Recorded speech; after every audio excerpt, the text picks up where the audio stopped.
Rentgen počas tehotenstva? Pravdepodobnosť, že budeš toto vyšetrenie potrebovať, je veľmi malá. Ale ak to nastane, vyšetrenie je v tehotenstve pre ženu aj plod úplne bezpečné.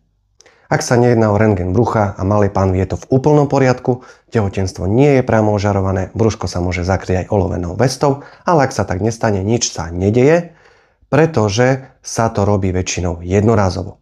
Pravdepodobnosť, že počas tehotenstva budeš potrebovať rentgen brucha, je veľmi malá. Ale ak by aj, tak prínos vyšetrenia máš oveľa väčší, riziko poškodenia plodu aj v tomto prípade je úplne minimálne, vzhľadom k tomu, že na vytvorenie snímky je potrebné veľmi malé množstvo žiarenia, 10 krát menšia dávka, aká dokáže poškodiť plod.